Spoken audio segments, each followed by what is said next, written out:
আপনি যদি আমাকে পারেন ক্ষমা করে দিয়ে, আপনি ওনাকে বিয়ে করতে পারেন। উনি হয়তো আপনাকে মিথ্যে বলেছে, আমি ওনার হাজবেন্ড ছিলাম। আমি এমনই একটা হতভাগা হাজবেন্ড যে আমি শুধু ওনাকে টাকা পাঠিয়েছি, আমাকে টাকার জন্য সে ব্যবহার করেছে। আমি একটা টাকার মেশিন ছিলাম। আজকে সত্যি আমার নিজের জন্য মায়া হচ্ছে। আমার মনে হচ্ছে যে আমি নিজে একটা খারাপ। আমি যদি খারাপ মানুষ না হতাম তাহলে আমি এভাবে বিশ্বাস করে, আসলে বিশ্বাস করবো না কেন? কারণ তুমি তোমার বউ, তো সবকিছু আমি দিয়ে গেলাম, ভিক্ষা দিয়ে গেলাম তো সবকিছু। আরে বউ, আমার সারপ্রাইজ।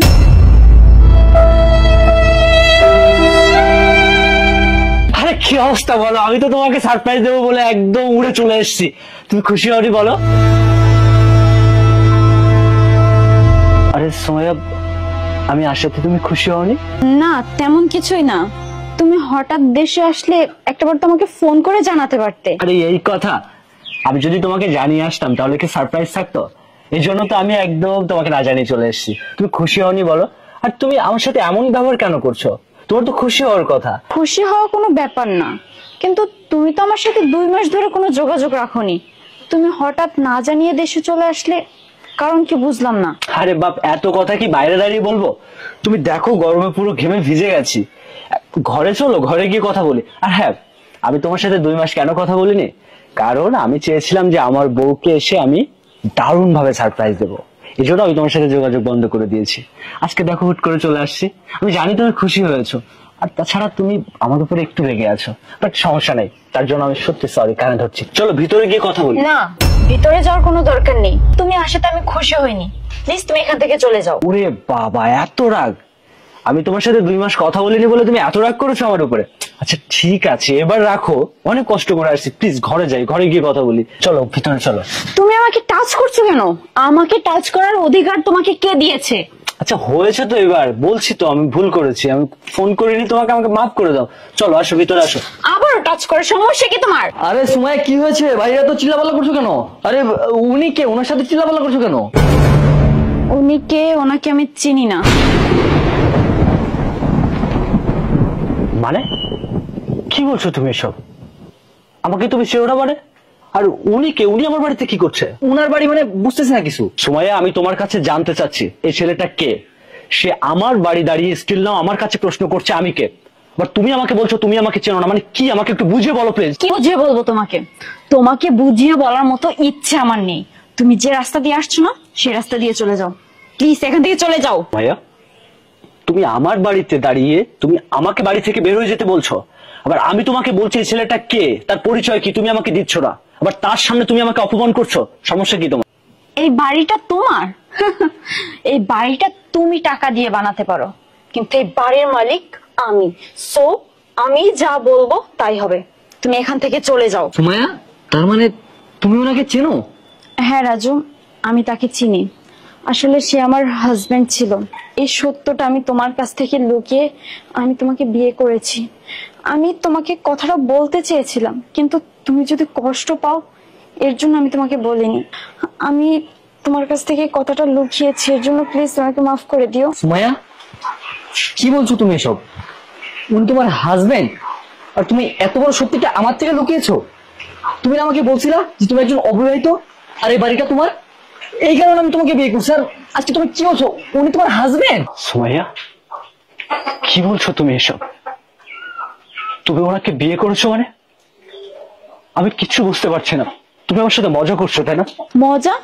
আমি কেন তোমার সাথে মজা করব? তাছাড়া তুমি 5 বছর বিদেশে কাটিয়ে দিয়েছো। আমি আর কতদিন তোমার জন্য ওয়েট করব? এর জন্য আমি বাধ্য হয়ে ওকে বিয়ে করেছি। দেখো, তুমি যে রাস্তা দিয়ে আসছো, প্লিজ ওই রাস্তা দিয়ে চলে যাও। কোথায় চলে যাবো আমি? আমার তো যাওয়ার মতো কোনো জায়গা নেই।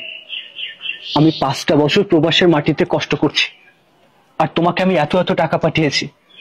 এই যে তুমি এত বড় বাড়ি করেছো, আমার টাকায় করেছো। আমি সব টাকা তোমাকে দিয়েছি, আর আজকে 5 বছর পর আমি দেশে এসে তুমি আমাকে বলছো চলে যেতে, আর তুমি নাকি আবার বিয়ে করেছো। আর হ্যাঁ, মানছি তুমি টাকা পাঠিয়েছো, সেই টাকা দিয়ে আমি বাড়ি করেছি, গাড়ি করেছি। সেগুলো তো আমি আমার নিজের নামে করেছি। তাছাড়া তুমি এখন একটা শূন্য মানুষ, তোমার পাশে আমি কেন? কোনো মানুষই থাকবে না। এর জন্যই বলছি তুমি যে রাস্তা দিয়ে আসছো সে রাস্তা দিয়ে চলে যাও। ও, তার মানে তুমি আমার সাথে মজা করছো না, যা বলছো সত্যি বলছো। আমি না প্রথমে তোমার কথা বিশ্বাসই করিনি, কিন্তু তুমি আমার চোখের আড়ালে এত কিছু করে ফেলেছ, আমি না এসবের কিছুই জানতাম না। আমি তো এই 5টা বছর কষ্ট করছি যে কবে দেশের মাটিতে যাব, কবে তোমার সাথে আমার দেখা হবে, কবে তোমাকে আমি খুব কাছ থেকে দেখব। কিন্তু আমি যেটা এসে দেখলাম আর তুমি আমাকে যেটা শোনালে, সত্যি এটা শোনার পরে না আমার আর বেঁচে থাকারই কোনো ইচ্ছে নেই। এই শোনো, তোমার এই আবেগী কথা শোনার কোনো ইচ্ছে আমার নেই। তাছাড়া আমি ওকে বিয়ে করেছি, ওকে নিয়ে আমি অনেক সুখে আছি। আর তুমি মরো বাঁচো সেটা তোমার ইচ্ছে, তুমি এখান থেকে চলে গেলে আমরা বাঁচি। প্লিজ এখান থেকে তুমি চলে যাও। তুমি আমাকে মারলে? তোমার এত বড় সাহস? হ্যাঁ হ্যাঁ, আমি তোমাকে মারলাম। আর সাহস, তুমি তো সাহসের কোনো কিছু দেখোনি, এখন দেখবে। কি বললে তুমি?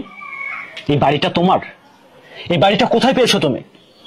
আমি টাকা পাঠিয়েছি ওখান থেকে। আমি 5 বছর ধরে প্রবাসের মাটি থেকে কষ্ট করে একটু একটু করে টাকা জমিয়ে আমি তোমাকে পাঠিয়েছি। আর তুমি এই বাড়ি গাড়ি সবকিছু করেছো। আমার কথা হচ্ছে, তুমি যা করেছো আমি মেনে নিয়েছি, তুমি যা বলেছো আমি তাই শুনেছি। তুমি তুমি আমার সাথে এত বড় প্রতারণাটা কিভাবে করলে?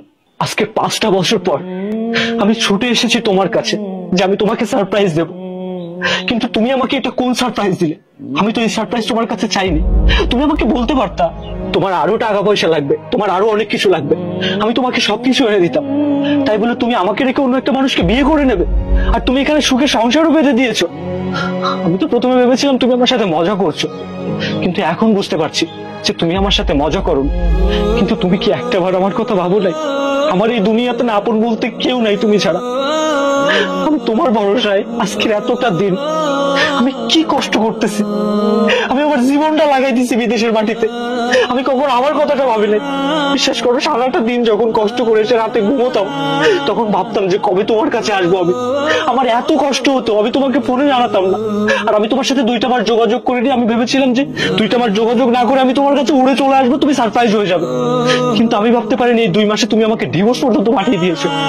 ভালো করেছো, সবকিছু করেছো তো নিজের সুখের জন্য। সমস্যা নেই, তুমি চিন্তা করো না, আমি চলে যাবো। আমি ওই প্রবাসের মাটিতেই ভালো ছিলাম, আমি ওখানে চলে যাব। এই বাড়ি দরকার, গাড়ি দরকার, আমি সবকিছু তোমাকে ভিক্ষা দিয়ে গেলাম। কিন্তু তুমি কিভাবে বললে যে তুমি আমাকে চেনো না? আরে 2 দিনের একটা পরিচয় ছেলের সাথে তুমি সুখে সংসার পেতেছো, অথচ আমি তোমার হাজবেন্ড। আমি প্রবাসে গেছি আর তুমি বলছো যে আমি প্রবাসে গেছি তোমাকে বিয়ে করে রেখে। তোমার কারণে গেছিলাম আমি। আমি যেতে চাইনি। তুমি মনে করে দেখো, আমি কিন্তু যেতে চাইনি। তুমি আমাকে বলেছিলে তোমার টাকা লাগবে, গয়না লাগবে, আমি তার জন্য চলে গেছি অনেক টাকা কামাতে। আর আজকে যখন টাকা কামালাম, আজকে আমি তোমাকে হারালাম। আমি চাই না এই ভালোবাসা। আমি চলে যাচ্ছি, আমি থাকবো না এখানে। আর ভাই, আপনি যদি আমাকে পারেন ক্ষমা করে দিয়ে, আপনি ওনাকে বিয়ে করতে পারেন। উনি হয়তো আপনাকে মিথ্যে বলেছে, আমি ওনার হাজবেন্ড ছিলাম। আমি এমনই একটা হতভাগা হাজবেন্ড যে আমি শুধু ওনাকে টাকা পাঠিয়েছি, আমাকে টাকার জন্য সে ব্যবহার করেছে। আমি একটা টাকার মেশিন ছিলাম। আজকে সত্যি আমার নিজের জন্য মায়া হচ্ছে। আমার মনে হচ্ছে যে আমি নিজে একটা খারাপ। আমি যদি খারাপ মানুষ না হতাম, তাহলে আমি এভাবে বিশ্বাস করে, আসলে বিশ্বাস করবো না কেন? কারণ তুমি তোমার বউ, তো সবকিছু আমি দিয়ে গেলাম, ভিক্ষা দিয়ে গেলাম তো সবকিছু। তবে তুই যে সুখের জন্য আমাকে ছেড়েছিস না, তুই যে সুখের জন্য আমাকে অস্বীকার করলি না, সেই সুখ তুই কোনোদিন পাবি না। তুই সেই সুখ কোনোদিন পাবি না, কারণ কারোর মনে কষ্ট দিয়ে কেউ কোনোদিন ভালো থাকতে পারে না। তুই ভালো থাকতে পারবি না। এর ভিতরে অনেক টাকা আছে, আমি সবকিছু তোকে দিয়ে গেলাম। এটাও তোকে দিয়ে গেলাম, ভিক্ষা দিয়ে গেলাম। আর শোন, যাওয়ার আগে তোকে একটা কথা বলে যাই, আমার মতো যারা হতভাগা প্রবাসী ওইখানে পড়ে কষ্ট করতেছে, তারা যেন এরকম ভুল আর দ্বিতীয়বার না করে। এরকম ভুল করে যেন তার বইয়ের নামে সবকিছু দিয়ে সে যেন সর্বশান্ত না হয়ে যায়। আমি সব প্রবাসীর উদ্দেশ্যে একটা কথা বলতে চাই, ভালো থাকিস। যদি বেঁচে থাকি, আমি অনেক দূরে গিয়ে বেঁচে থাকবো, কিন্তু তোর সাথে না। সবকিছু তোকে ভিক্ষা দিয়ে গেলাম।